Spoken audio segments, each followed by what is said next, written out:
Hello, beloved. Today is July the 2nd, so we're going to be reading Proverbs chapter 2. The black is the Bible, and the red are the expositor's notes. Chapter 2000 BC, the blessings and rewards of heeding wisdom.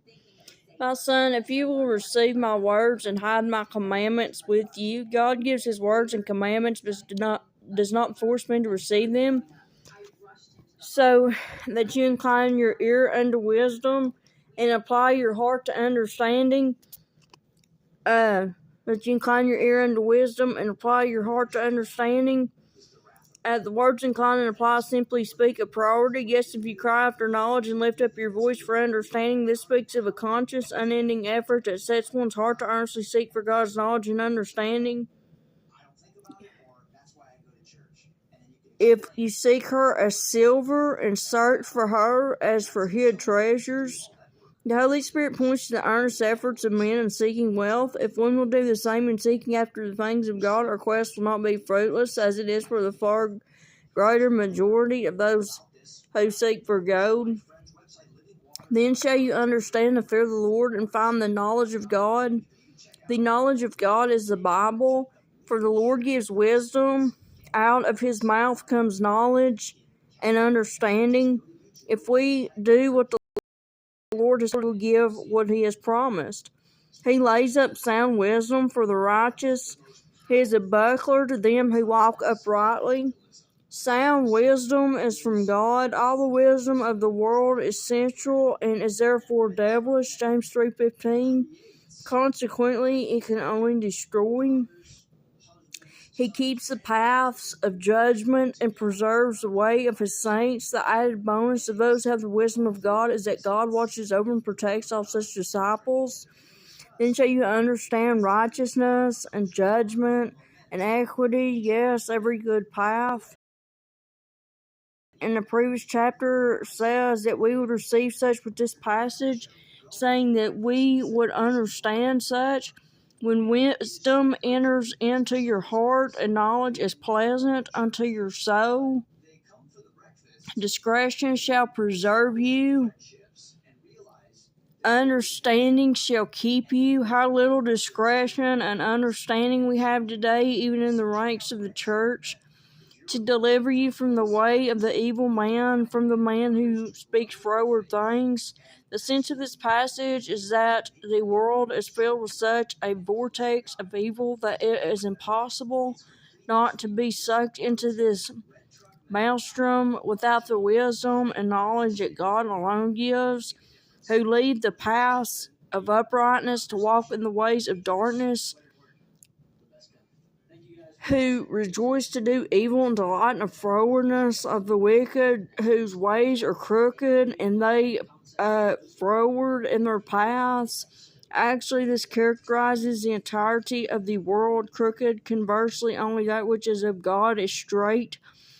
To deliver you from the strange woman, even from the stranger which flatters with her words, which forsakes the God of her youth and forgets the covenant of her God. For her house inclines unto death, and her paths unto the dead.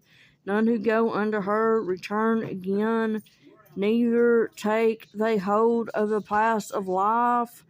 The Hebrew word for strange woman is zer, which means an apostate or foreign religion. Religious teachers who lead people away from the scriptures are likened in these passages to women who are faithless to their husbands. The words strange and stranger are different in the Hebrew text. The first means apostate, the second foreign. They suggest that a faithless wife ceases to be of Israel and makes herself an alien, that you may walk in the way of good men and keep the paths of the righteous.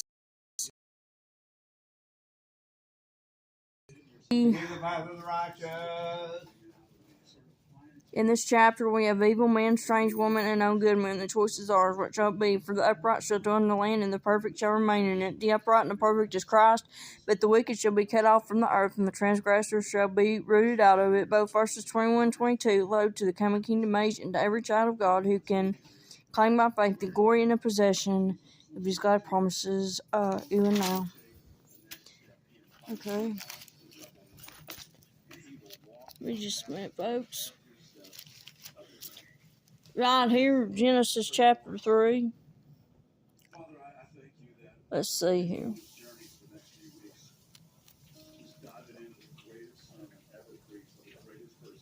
Let's see here.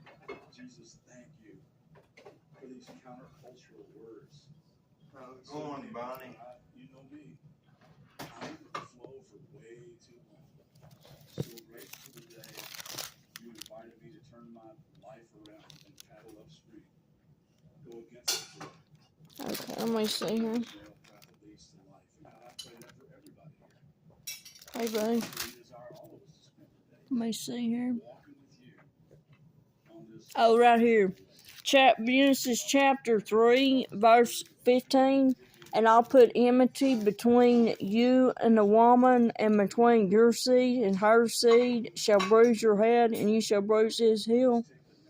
Well, what about that? That's talking about her seed, which is her child, which is Jesus Christ. There you have it. There the Son is mentioned right off the get-go, Jesus Christ. What about that, folks? Because, man, this is talking about the fall of mankind, and Adam and Eve fell, and this is talking about their punishment and all that, you know. Well, guess what? Because they sinned, there had to be a sacrifice for sin, which comes Jesus Christ, from born of the Virgin Mary.